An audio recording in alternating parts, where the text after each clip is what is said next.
واللہ ما طلعت شمس ولا غربت۔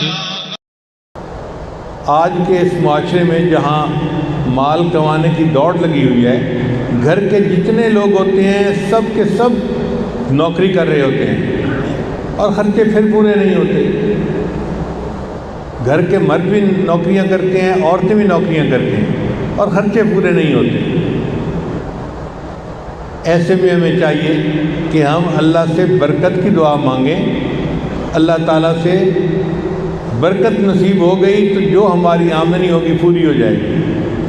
میرے پاس ایک مینیجر آئے، یہ قریب ہے اجالا میں اس کے، اس زمانے میں اس کی تنخواہ 2 لاکھ روپیہ ایک مہینے کی تھی، جبکہ ڈالر کا ریٹ 18 روپے تھا۔ اب تو 160 ہے نا ڈالر کا ریٹ روپے کے مقابلے میں، اس وقت ڈالر کا ریٹ صرف 18 روپے تھا۔ آپ سوچیں پیسہ کتنا قیمتی تھا، مضبوط تھا۔ تو 2 لاکھ روپے اس کی تنخواہ تھی اور ٹیکس فری تنخواہ تھی، یعنی ٹیکس مالک دیتے تھے، 2 لاکھ روپیہ وہ اپنے گھر لے کے جاتا تھا اور آنسوں سے رونے لگ گیا۔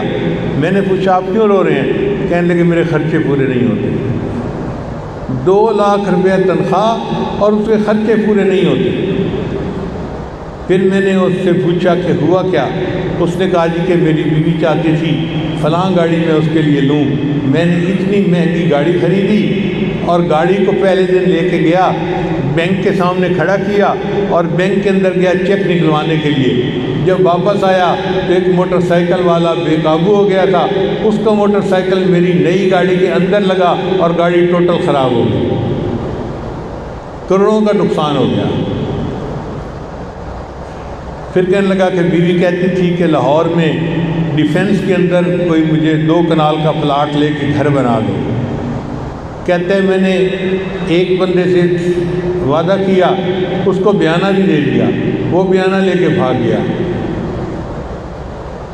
پھر کہتے ہیں کہ میں نے اس سے دگنی قیمت پہ دوسری جگہ خریدا اور میں نے بیوی کو کہا کہ اب میں مکان بناتا ہوں۔ میں نے ایک کمپنی کو اس کا ٹھیکہ دیا، کمپنی نے وہاں اپنے بندے بھیجے اور انہوں نے کہا کہ آدھے پیسے پہلے لیں گے، آدھے پیسے ساتھ ساتھ لیں گے۔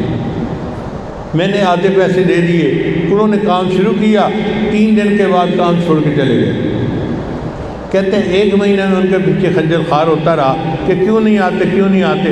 ان کا جی ہمیں تو ایک بڑا ٹھیکہ مل گیا ہے، ہمیں تو اب یہ کام مصیبت نظر آتا ہے، ہم نہیں آ سکتے، کسی اور کو بلا لو۔ کہتے ہیں میرا بیانہ بھی گیا اور دوسرے پیسے بھی ضائع، اس طرح میرے پیسے اتنے ضائع ہوتے ہیں کہ میرا 2 لاکھ میں خرچہ پورا نہیں ہوتا۔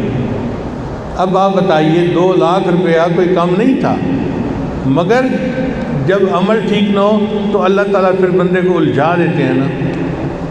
کیسا الجھا ہوا تھا بیچارہ، آنسوں سے رو رہا تھا۔